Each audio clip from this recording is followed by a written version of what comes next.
just made it. Just made it. Only just. How's everybody doing? It's Thursday. It's 2 o'clock in the afternoon, and you would think by this time of day I could have everything ready just one time. But no, didn't happen. Didn't happen. We had some electrical issues this morning and a camera issue, unfortunately. The Z8, which I cannot wait to get working for the video, I wasn't able to use it because it didn't have a battery that worked in it, a wireless, dummy battery, you know, for dummies to use. Susan sent me one, and thank you, Susan. That was very kind. I will write to you later this morning, this afternoon, but it works, but the camera is not connecting to the computer. Something to do with the plug I've got for it. But anyway, it's driving me nuts, which is a problem today because we're doing a show and tell and a kind of demo thing, and I need a camera that can zoom in. We've got one. Hopefully that'll do it. But I've got to show you some stuff today, some fiddly stuff that we would have been nice to have the macro lens for. Anyway, today what we're doing is I'm going to give you an update on the platform, which was how we started the week. We did some kind of planning at the beginning of the week, talked about the various things I was going to do, and really didn't do that much of it, but as soon as I got through with the live stream, I started doing it. The problem is, I, as usual, overestimated my ability to get things done and underestimated how long it takes paint to dry, for example. So it turned out to be, we're nowhere near ready to show it. It'll be ready by Saturday for the presume. But for today, going back there would just depress you because it looks like a building site. I was painting wood and doing all kinds of things. It's a mess back there, but it's coming together. I also discovered I had to order some things. I'm actually out of rails, and to do a double system like I'm doing, I needed some additional rails, some additional clamps, some extra stuff like that. But I'm going to go into a little more detail because I've had some questions about exactly what I was talking about for my light mounting system. And also I mentioned some things about power management, and I'm going to elucidate on that. And then I'm going to show you how to take your stack shot apart. That's not going to be for the faint of heart. That'll just be for the hardcore members of the audience.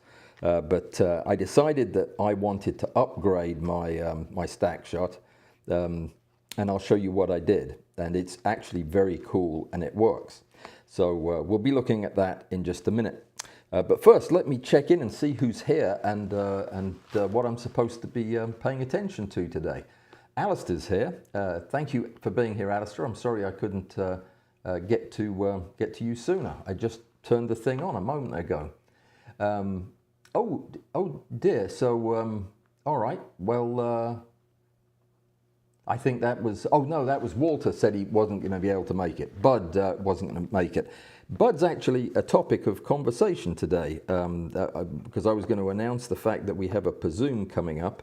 And yeah, in the first half of that presume on Saturday, Bud's going to show his encyclopedic selection of photographs of the insects of Antarctica. And spoiler alert, there aren't any, but he did take pictures of ice, apparently, and he'll be showing some of those. So that will be reason to get up on Saturday morning for sure. There's another reason that starts at 11 o'clock, but I'm going to tell you about that in just a minute. Let me see, who else has got a comment here for us? In part one, you mentioned briefly tethering your laptop to the camera. I did. How do you tether and connect to the macro rail simultaneously? I'd assume both would use the same port on the camera. Well, actually what you do is you give control over to the stacking program so that you're tethering for stacking and you're controlling the stack shot all through your laptop. That is documented very well on Rick's website, on the Zerene website, and that is how you would do it. Now, it's going to be a problem for the NovaFlex rail, because that does not have a pairing with Zerene. So what I'll have to do there is probably just tether normally into Lightroom and just manually manage the rail.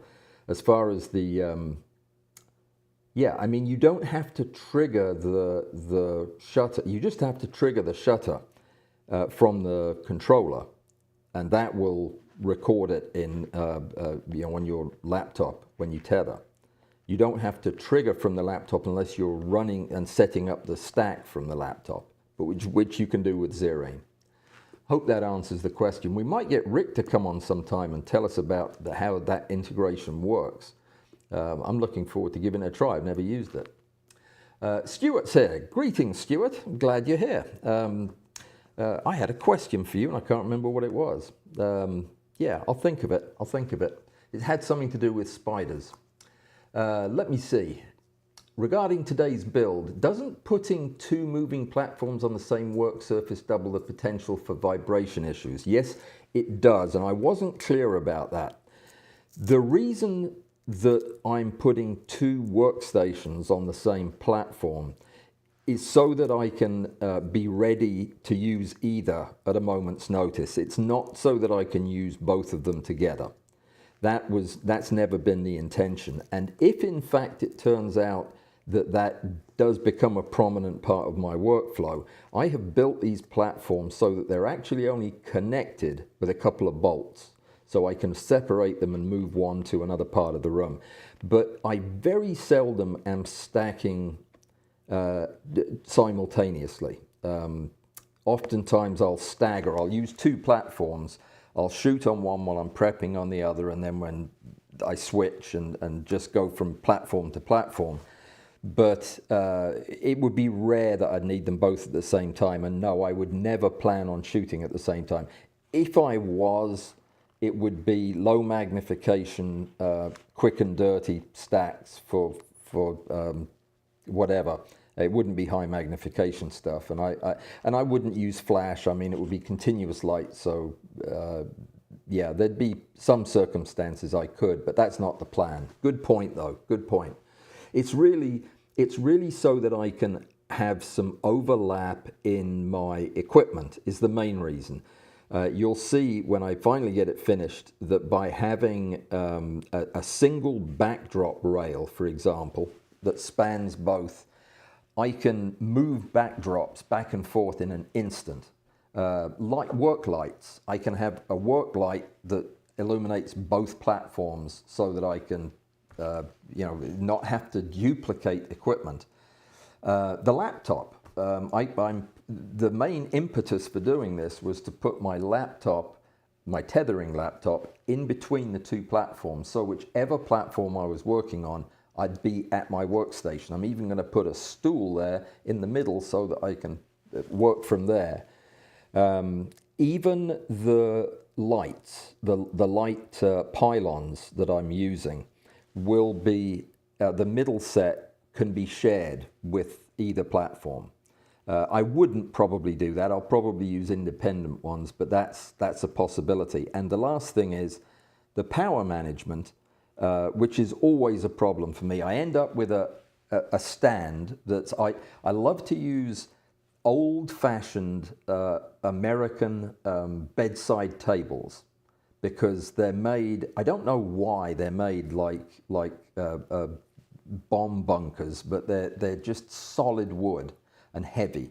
So my platform would be one of those on a box that was equally heavy, and then wires would come from everywhere and go everywhere, and it wasn't unusual for me to trip over the wires, and I can't afford to do that again and land on that same knee. I'll end up losing my leg. So having the wires managed was important to me. What I came up with, that's the first thing I'll show you. It's not on the table because I had to paint it last night. Maybe I can redirect this camera for just a second. Chat amongst yourselves while I point this up. I don't think it's going to work, but let's have a quick look and see if that did it. No, it's not going to work. It shows the floor, but it'll show this piece. So this is just, this is a piece of wood, a piece of junk. It's actually chipboard that was a piece of furniture that I found at a thrift shop. So I sanded it off and painted it matte black last night and drilled 2 holes in it like that. And what I am going to do is, I found, you know, I was going to just take a couple of power strips like this and attach them to the top of the surface so that I could plug in all my power. But I found something much better. This thing. I don't know if you've ever seen one of these, but it's got 3 plugs and 2 USBs. Somebody mentioned something like this the other day. And what I'm going to do is, I'm just going to mount it directly onto the board like that.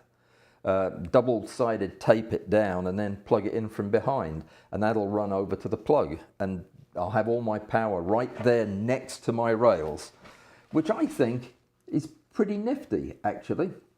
Don't you? Sure you do. But I do love painting stuff, and I bought two big cans of that matte black paint. Can't remember what it's called, but it's really, really good. It dries very fast and it has a lovely flat look to it. These are good, and I buy the ones that have 2 USBs. The reason is I keep all my USB charging ports plugged in, and I take the individual wires and wrap them around the pylon that the light's usually on and have it just hanging at the end, so that whenever I get through shooting, my plug's right there. I just plug in the MF12 and leave it. That's it. It's not a matter of having to go get anything or run wires up there or take the lights down. So this was good, and whoever suggested getting a USB hub, I guess, that is a great idea, because you very quickly run out of those individual USB plug-in-the-wall plugs, and some of them don't work very well anyway, but I'm hoping that this one will. Yeah, it's very nice. It was only a couple of bucks. Harbor Freight for that. Did I show you? I think I did. I showed you my my computer chip. If I didn't, if I did, please forgive me for showing you again, but I'm so excited about it. You can't build test platforms without having something cool to shoot at high magnification to test the flatness and the quality of your shots. So I got one of these. It's from 1986. It's a bunch of CPU chips from old-fashioned laptop computers. They've been cut apparently, but not separated. So yeah, there's about 100 of them on there, but they'll be great. This is flawless. It's never been touched. It's never been out of the case except to show people. And yeah, I can't wait to get it set up. I haven't photographed it yet. It comes in a lovely little case with a spidery thing that keeps the plastic off it. So yeah, it was $20, $28 possibly. Does that sound about right? It was about that, which I thought was a steal. Though my friend Mike bought 4 of them for the same price from the same person. I don't know how he does stuff like that, but he did. So it's on eBay, and if you look up dies, I think they're called dies. The whole thing is, if you look up silicone wafers, that'll show up. And it was a good price, well worth it, I think. Oh my goodness, there's a $4 super chat from Diane. Thank you, Diane. That's very kind.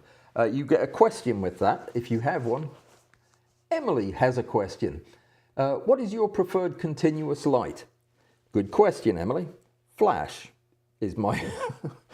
I don't really have a preferred light. I use the bendy arm lights from the what is it? IKEA, the Scandinavian company. I use them because they're bright. The bendy arms are long, they just work, and they seem to work forever. I've got some that are 10 years old. The problem is they change color over time. They're yellow, and they're not particularly bright, and by the time you diffuse them, they're not bright enough, so you need a lot of them. I don't use much continuous light, to be honest.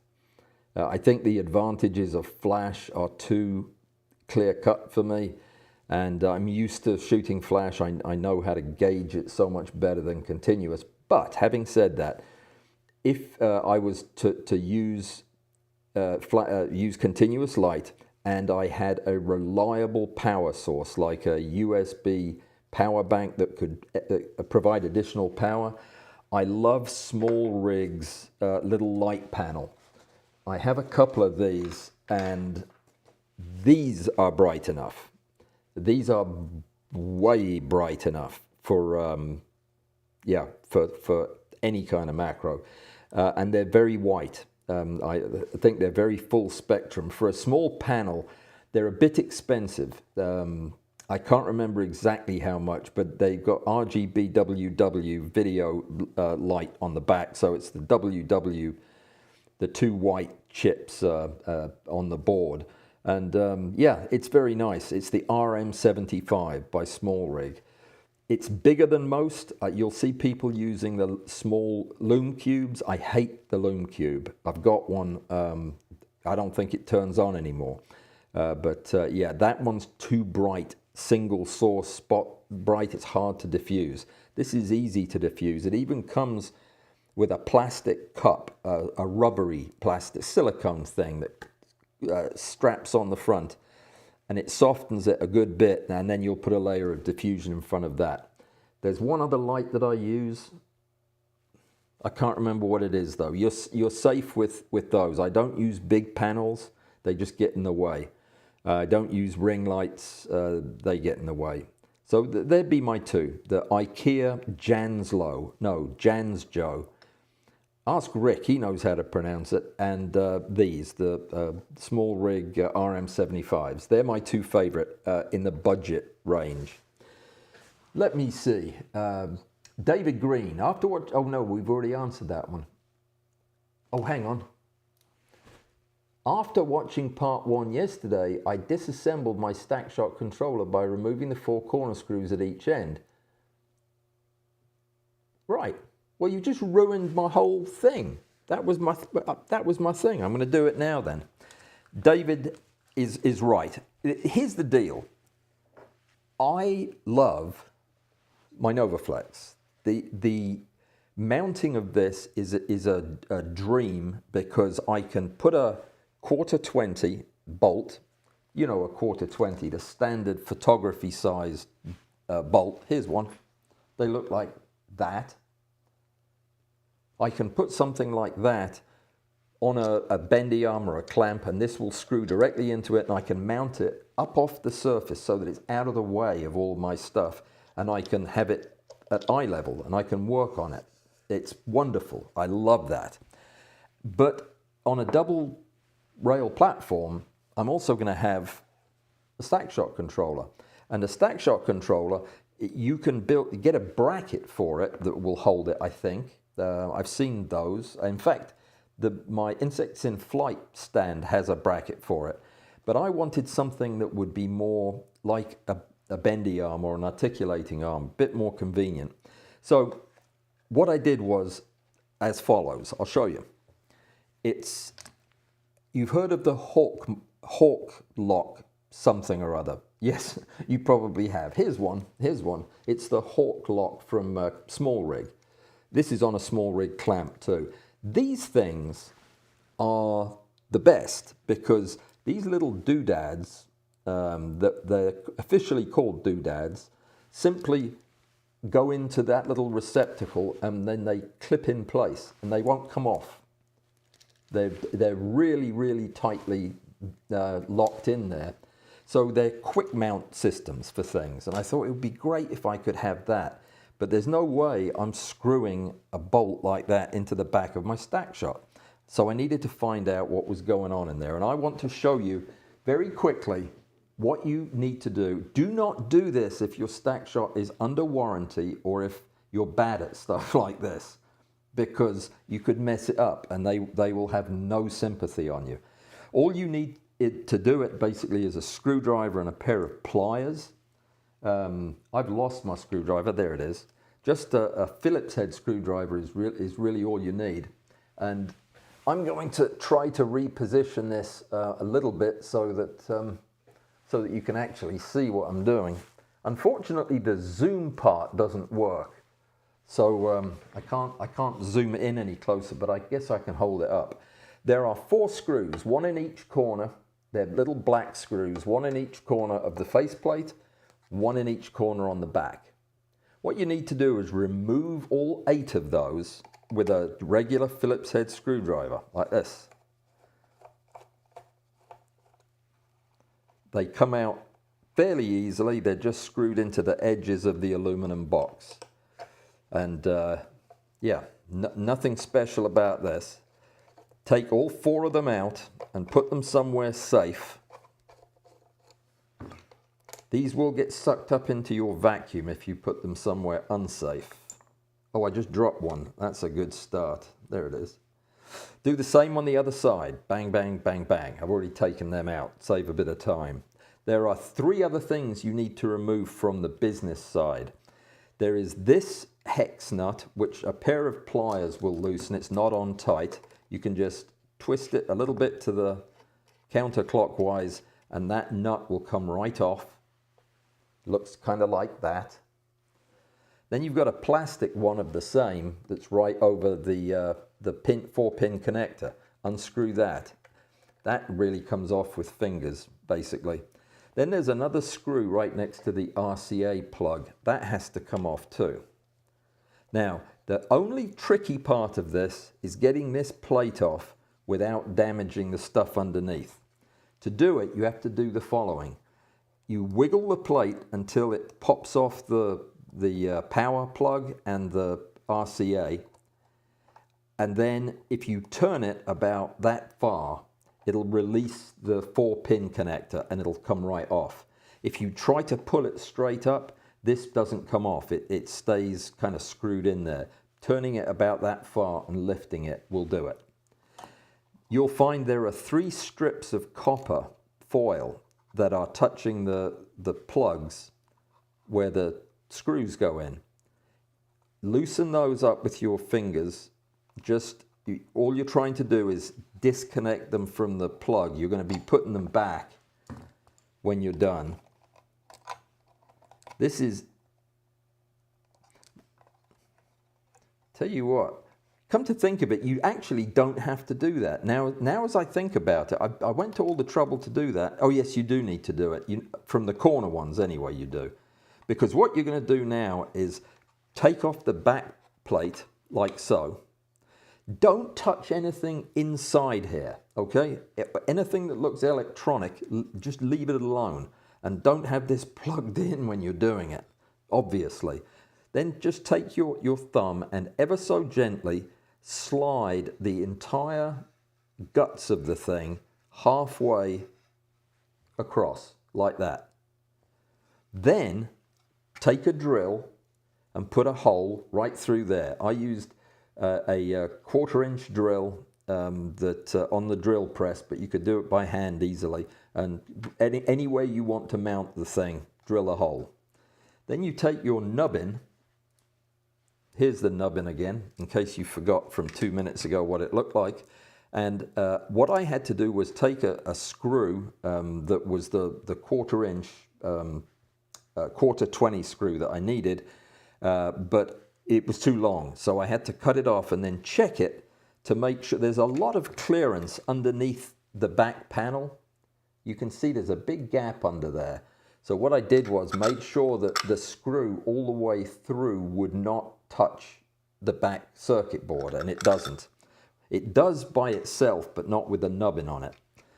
So put your screw through the nubbin and put the whole shooting match through the hole like that, like so. And then take a nut with a lock nut, a nylon capped lock nut and just thread it onto that screw. Now, these things are hard to turn, and they turn with a hex key, the screws that I have. So just grab a hold of the nut with the pliers so it won't turn. Oh dear, hang on. You could put they make things that for turning nuts called nut turners. What are they called? What are those things called? Wrenches. You could use a wrench if you wanted. Pliers are okay. And then just tighten down the nubbin screw like that. You're just holding the nut on the inside so it doesn't turn, is all you're doing. All I'm doing. I have performance anxiety when I'm trying to do this on live television. There we go. Tighten it down well. The reason is you don't want it to wiggle loose. It won't with that nylon nut, but there we go. That is now on tight. Then all you have to do is slide the guts right back over the screw and it'll clear it easily. In fact, if you look in there, it's only about half the height. See right there, yeah. You've got plenty of clearance there. Get it square with the box. Start with the face plate and do the exact opposite that you did to get it on. So start at an angle, pull up the little 4-pin plug a little as you turn the plate and then drop it over the end of the box. It goes right back where it belongs. Then put the nuts on, the silver one, then the black one. I just finger tighten these. I'll tighten them a little bit at the end with the pliers or a wrench, like so. And then 8 screws plus the one on the RCA plug and you're done. The one on the RCA plug is sharp, the others are blunt. So the sharp one goes right there in the RCA plug. Screw that in first, and that's it. That's all you've got to do. And then the nubbin will be semi-permanently mounted on the back of your stack shot. But it's so flat that if you wanted to use it just on the table, all you'd need was some slightly bigger rubber nubbins to hold it up off the main nubbin, the metal nubbin. Got it? It's all pretty straightforward, I think. If I can do it, it's got to be pretty straightforward. Tightening these, you really don't need to. I mean, just finger tight for the plastic one, possibly a little bit tighter than that for the metal one. Up to you. I mean, depends how tight it was when you took it off. Then the 4 corner screws go back in and you're finished. And yeah, it should work just fine if you didn't touch the electronics on the inside. Does that explain it pretty well? I'm sure that the people at StackShot are just having all kinds of problems with this concept of opening up their box. Like I say, if you're under warranty, don't do this. But if your warranty's my warranty ran out in 1942 for this controller, so I think I have free reign. But yeah, it really is awesome, and I'm going to mount it for you here in just a second. Oh, the Federal Express lady just showed up, and I'm not expecting anything. That's always exciting. Okay, so when this, I'm going to pretend the other end is screwed in as well, because I want to show you how this mounts. Now, obviously, you can mount it in any number of different ways. I would favor, and I will probably do this, I'll take a plate of aluminum, just a piece of aluminum. I don't have one on the desk that I can show you, just a square of aluminum, and I'll drill and tap a 1/4 inch 20 tooth thread size into the aluminum, or steel, could be used steel, and then screw this directly into the table. Would be a cool way to do it. But that's not the way I have it set up. I have it set up on a bendy arm clamp like this. So what I'll do is I'll put the thing on my desk drawer, having a an edge that points up like so. Loosen up the bendy arm like that. Take the stack shot. It just drops in there like, well, you can't see it, can you? That's a problem. Now you can. It just drops right into the nubbin holder like that. Well,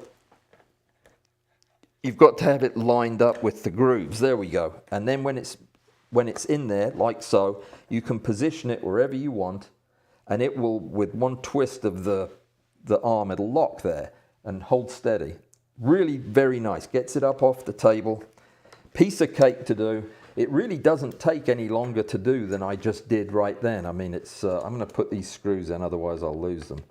It's not like it in real life takes 4 hours to do, and this was the whole thing because I put it all in from scratch. So yeah, nothing much to it. You don't have to be mechanically inclined. You do have to get one of those Hawk lock clamp things. There's another brand that of similar things, similar clamps like that, or you could just make something. It's not too complicated. But yeah, that's a good way to mount any light electronics, so long as it doesn't have, as long as you have room in the back. Oh, you know what was just delivered? The thing that I was waiting for, but I'm not going to open it and flash it around right now because I've got to check it and everything first. What is this thing, and what is it I'm talking about, and why is Saturday important? Well, I'm talking about positioning, and that's going to be one of the things we're going to talk about today in regards to the build. Positioning specimens or subjects. I like to think of it more as subjects than specimens because not everybody's doing biological stuff. And I want to talk a little bit about the different kinds of positioning, why it might be helpful for some people to have some help with positioning, and how that help would be used, how you would incorporate a device into your physical layout and into your workflow.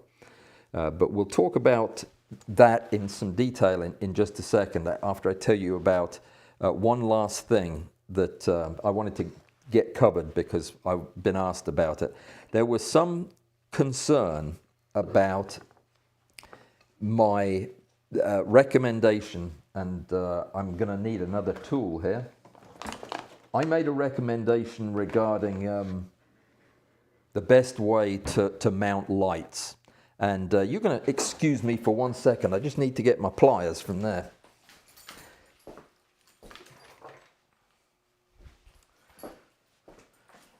Well, I think I left them outside. I did. I left them outside. Not to worry. I'm not going to go outside to get them, but I tell you, I'm not going to be able to show you how well this goes on, this mounting system, without taking it off first, because it doesn't come off. That's the whole beauty of it. All right. So what I said was you could take light poles and screw them into the tabletop, and they would hold your lights at any position. You could use a bendy arm and position the light on the end and have it up off the table so it's out of your way, and you can position it anywhere around the subject. Well, I never got to tell you what poles to use or how to attach them to the table, so I was going to show you that very, very quickly.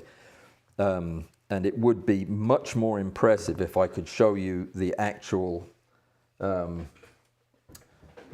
way these things screw into the base, because it's that's kind of the whole point. I'm just rummaging around in my drawer here looking for something that looks like pliers.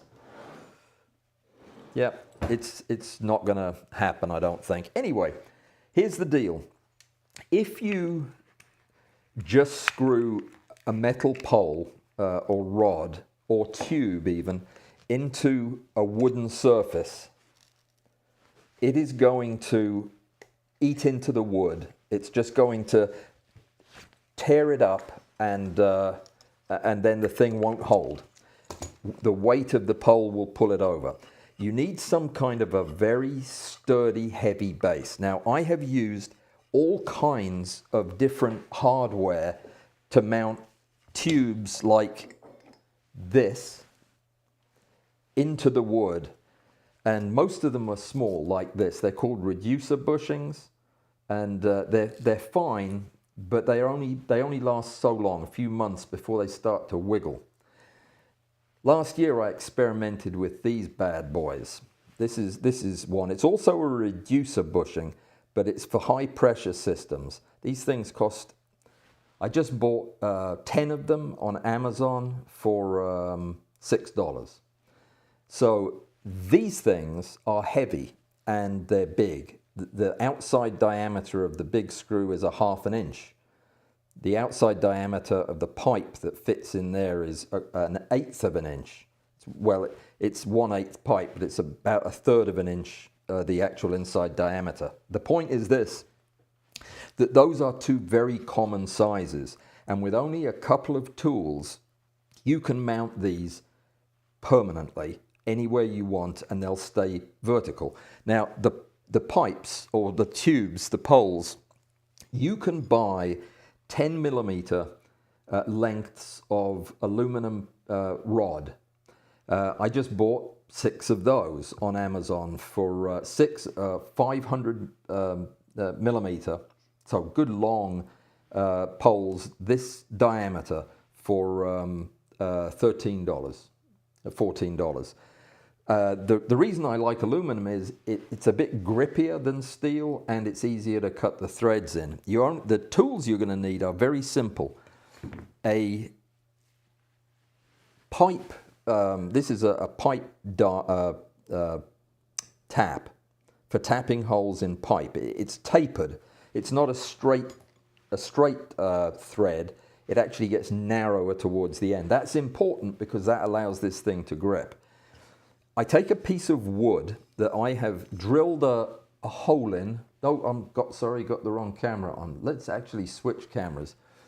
I've got a drill that I use, and I left that outside too. It's just a big old 1/2 inch drill, and it makes a very nice smooth hole in it. Got it from Harbor Freight, cost a couple of bucks. Then I take this pipe tap. It's also 1/2 inch, and it drops right into that hole, but it doesn't go all the way in because it's tapered. So I put it in the hole, and then with a big pair of pliers, I turn this tap until it goes all the way to the base, like this. And it is hard to do this. When you're turning it with a big long wrench, it's hard to get it to cut all the way around, but it will. And it will cut all the way until maybe the last thread. Then unthread it, and this is hard maple, but you can use any hard wood. It's got to be cured hard wood. Once you're done, it has cut threads in that hole, this hole, that are really quite deep and sharp. And when you take then this bushing and you screw it in, it will absolutely screw in as if you were screwing it into metal, all the way to the base if you did it right, if you tapped it deep enough. When you get to the bottom, you take a wrench and you tighten it, and it absolutely cinches it tight against the wood. This will not come off without a wrench. Then I have a couple of screw holes on either end of the metal rod. I'll put 3 of these in a strip alongside where my subject is going to be, and then I'll bolt it to the table with some countersunk screws that lie flush and look really nice. Then I'll take a piece of pipe. I grabbed this as I was going out to get the tools to show you how quick this is. This is a lead screw from an old junker table thing that I had, and it's a fairly soft steel, but it is steel, it's not aluminum. And then I use a die to cut threads in this to match the threads in this, which is actually a fine threaded 1/4 inch die that you need. And oh, there it is. That's what it looks like. In fact, it's even less impressive than that. It's just a little disc that goes in this handle. That's it right there. And this thing drops in and you screw it into place to hold it together. I absolutely love doing this. It feels like I'm being a real craftsman when I do stuff like this.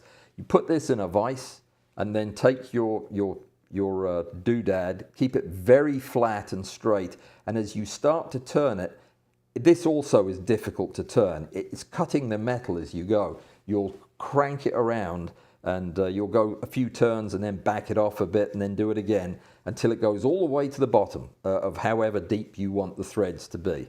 Then you unscrew it, dust it off, and you've got fresh threads cut in the end of your rod, and that then screws directly into the nut that you've got in the wooden strip, and you have a whole, as many of these as you want, and these come out easily. So you've got this mounted incredibly strongly, permanently, but if you need to move this to another nubbin or to the other table for that matter, just unscrew it.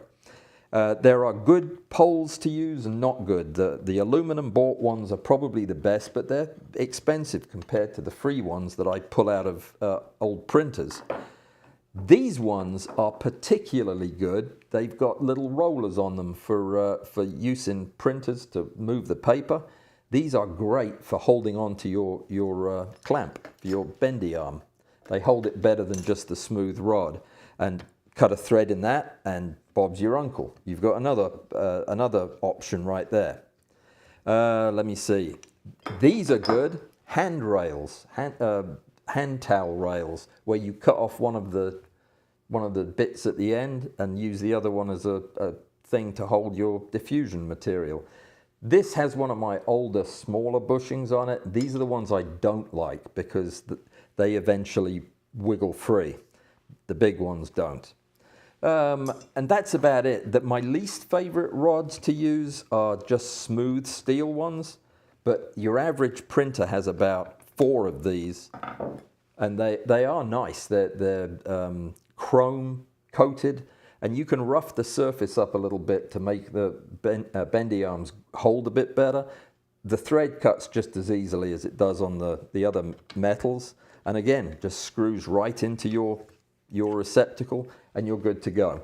I have used this system now for probably something similar to this for 10 years, but this is by far the best method I've used. If you like your system to be up off the surface, out of the way, and everything maximally controllable as to where you can put the lights, do this. You'll be glad you did. If I had the tooling to do it, I would cut 2 strips in a gentle arc, and I would have them going around the subject, kind of describing a curve around my positioning system, so that I would be able to get even closer in at the front. See what I'm saying? If you looked at it from the top.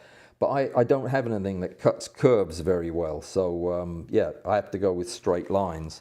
But the most important part of that is a nice hard piece of maple or some old wood. I only use found wood. I don't buy wood. And I found these on some old, it was junk at a shop was throwing out as bits of a staircase. But the staircase had been made out of solid maple, the risers had, and I just took a bunch of them and got all the paint and finishing off them, and underneath was this gorgeous wood. I've got tons of the stuff. So you can find it if you look. So that's the other thing, the positioning system. What are we talking about when we're talking about positioning? You've seen me for years now positioning with a blob of blue tack. That's how I position. It really is, even 50 times magnification. For me, it's just the way I learned. It's what's easiest and quickest. I put my pin in a ball of blue tack and then move the blue tack around to change the pin position, and I'm happy with it. Most people don't get on well with that. That causes problems, and there is a good reason not to be touching the subject. Once you get your subject on a positioning device, it's best to go nowhere near it. And that's what this is going to cater to. It is not a positioning device in the sense of being a precision instrument for putting a subject at a particular coordinate in space. It doesn't work like that because it's not a closed system. It doesn't matter that it can't do that, because you don't need that. You don't know what position in space you're at when you move the thing around anyway. What you're trying to do is a relative position. You're trying to move its position in relation to the field of your view through the camera. Different kind of positioning. But it still needs to move smoothly, slowly enough to follow, and accurately. In other words, when you move it horizontally, it goes horizontally, or vertically, or in whatever direction you're moving it. So there isn't anything like that. If you want something like that, you have to make it. And while plenty of people have made positioning systems, they tend to fall in one of a couple of categories. The first is they're like mine. The ones that I've made over the last 10 years are so awful, they don't really do much other than occasionally flick an insect across the room. They're not well engineered. They don't use good materials, and they're not very accurate. So moving a subject around is a very kind of rough and ready thing. The other option is you invest some money in good stuff, in good equipment, in good rails, and spend a fortune. Spend $10,000 putting together a positioning system that is far more accurate than you'd ever have a need for. What doesn't exist is a system that is self-contained, remotely accessed, and gives you the ability to position in all the degrees of freedom you need without ever touching the subject. Now, it has to be grossly positionable, meaning you have to be able to move the positioner so that you can line it up with your camera or move it to another rig or whatever. But once it's in place, it stays there. And the device that me and my two partners have designed and built is going to fill that need. And the prototype, the final pre-production prototype, just arrived at my front door 10 minutes ago. So it will be something that I am going to be showing to my Patreon folks on Saturday. I'll be showing it in use, and I'll also be welcoming Mike Canfer. Mike is one of my business partners who is a special effects guru from Hollywood, famous for his role in Apollo 13 and Titanic. Spoiler alert, only one of those films ended well. You have to figure out which one it is. But yeah, he was behind all of that nifty stuff. And the other guy, my second partner, is Chris Field, who you know well from the BBC, David Attenborough, Green Planet 2, one day soon. So these are some high-powered guys, and we put our heads together and came up with a design that we're impressed with. I think it's gonna be rocking. And for those of you who've been longing for some way to compose and line up your shots like a pro, yeah, this is going to do it. I'm not going to say anything about the other things it can do as well, other than to say there are several of them, and you are going to like those even more than just positioning. But that's for another day. Do I have any questions or comments? Does everybody understand what I've done today in destroying a stack shot and all the rest of it? Let me have a look.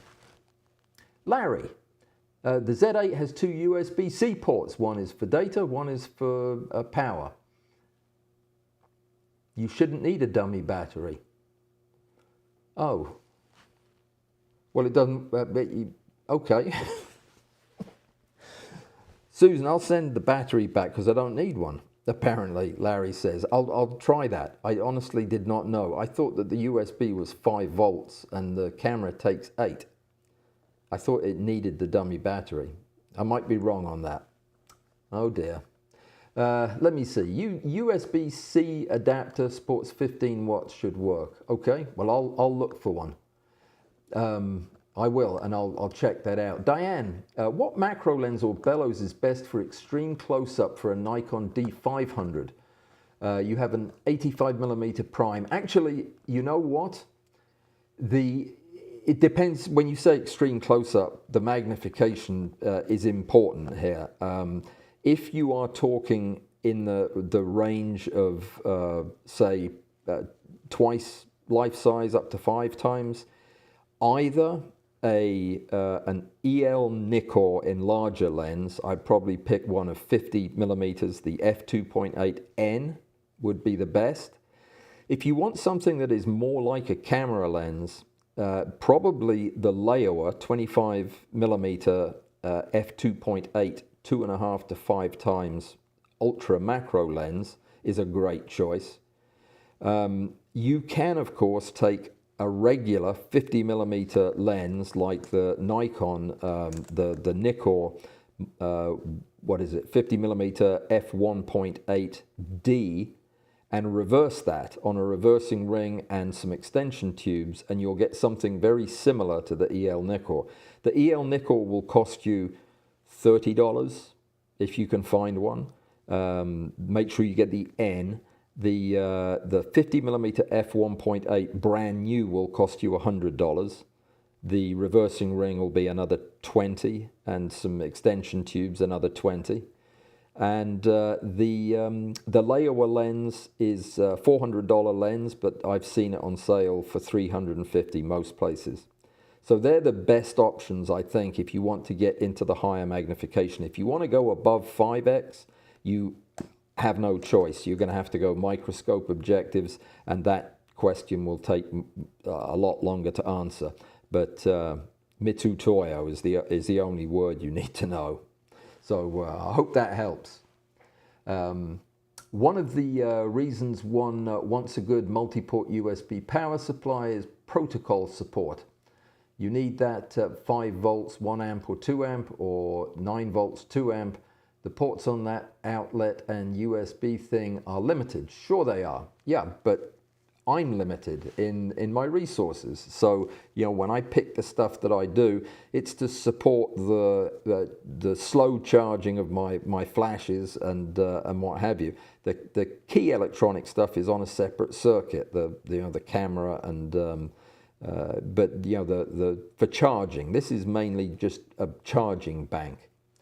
I use Velcro to attach a small wood plate with an Arca Swiss plate attached. Yes, that is good. I find you can attach an Arca Swiss plate to almost anything. I tend to use bits of aluminum rather than bits of wood because the wood, I treat it quite badly and it will wear out, but that's a good point. A dab of beeswax to the hole or tap when tapping wood makes it much easier. I actually use cutting oil, the same oil that I use to cut metal. It actually lubricates the wood nicely. It's a foaming oil that's called cutting oil, but Harbor Freight sells it, and that works. Beeswax works as well. I actually keep a big candle in the workshop. It's melted in a pot, and I use that to wax the bottom of my planes for planing wood. It's perfect for that. Adding a wing nut to the threaded rod will lock it in place and allows for removal without any tools. It does, but if you're talking about inside the box, there isn't really room for a wing nut. That is a small nut I put in the back there, and I had to cut that screw off to just the right length. A wing nut, the wings would be up touching that circuit board, I think. Maybe it would fit, or you could grind them down a bit.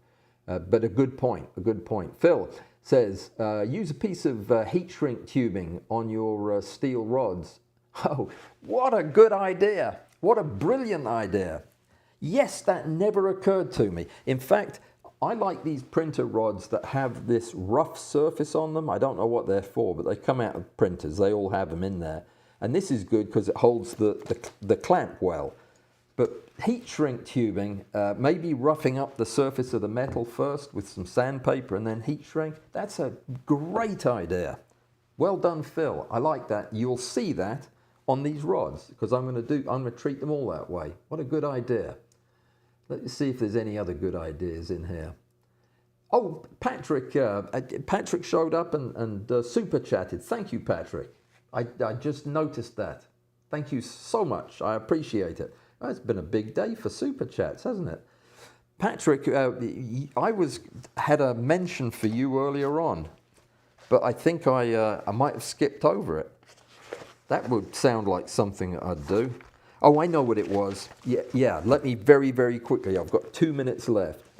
If you are a member of Patreon, if you are a donor outside of Patreon, if you have done anything to help me, and I have not got your name on the list on my website, I apologize. It was brought to my attention this week that I had not updated that list in a long time. Actually, I'd forgotten I had that list over there, and I hadn't been keeping up with it. And I have been preparing a list of all of my donors and all of my helpers and everybody who does anything to help my channel for display, but I need to speak to my security and web specialist team and also my team from data management. Both of those teams are Patrick, so it'll just be the two of us. But I need to find out from him if there is any way to automate this so that my list is constantly current of all my donors and Patreon members. Because I felt terrible to discover that some people were not on that list. If you're one of those people and you're just too nice to mention it, please mention it. Shoot me a message and say, hey, I gave you a Bentley last year and I'm not on the list. That would be something of an oversight. Let me know and I will correct it. I'll fix it and make sure that everybody who supports me, you're going to be known. If you want to be. If you don't want to be known, that's different. But so let me know. But wait till the list comes out. It will be this week. I promised it yesterday and didn't get through working till very, very late, and I couldn't. My eyes were crossing, and I couldn't do it. But I'll be doing it this afternoon. And when the list comes out, scan it. If you don't see your name, let me know because I will get it on there. Okay, we're done. 14 seconds left. That's pretty good. I think we covered a lot. Wingnut comment was for your standing rods. Roger, got it. Okay, I see what you're saying. I don't use tools for my standing rods. You mean wingnut down at the bottom? Trying to think where I put a wingnut on that. There's no, the rods just, you grab them and twist them and they come right out of the receptacles. But yeah, I mean, you could weld something, a tab on the top or something. This is particularly easy to take off because it's got a handle at the top, easier to twist. It doesn't really matter what you put on the hole. You just tap the right size rod and it'll work. I love these things because I can have just 2 or 3 uprights where I want them and my lights and it's streamlined and there isn't wire all over the place. It just works. I will show you on Saturday. It'll all be set up and running and it'll be impressive. So there you go. Thank you again, Patrick. That's 20 CHFs. I don't know how many bushings you can buy for 20 CHFs, but I'm guessing about 10. Just letting you know. Emily, thank you so much. That was very generous of you. This becomes my highest super chat live stream ever. That's fantastic. Thank you all. I really appreciate it. And thank you all for coming. I mentioned that earlier, USB with BCC 1.2 power management goes to 9 volt, 1.7 amp for 15 watts. USB with power delivery goes up to 100 watts, something like 35 volts and 3 amps. Well, there you go. Now you know. Those of you who don't know anything about electricity like me, we still know. Doesn't help though. Let me see if I missed anybody. Great suggestions, by the way, guys. I love these. I do. Diane asked what lens, and we already addressed that. And I think we're all caught up. We are caught up with no seconds to spare. It's 3:01. Did I answer David's question? 4 corner screws, yep. Reassemble, attach a ball head, yep. Yeah, you really beat me to the punch on that one, David, but you're spot on. I think we have got everything answered. Hang on, you mentioned briefly, oh, that was the tethering question. That's it then. We did it. That's another world record. All the questions asked. Give me a thumbs up if you want to.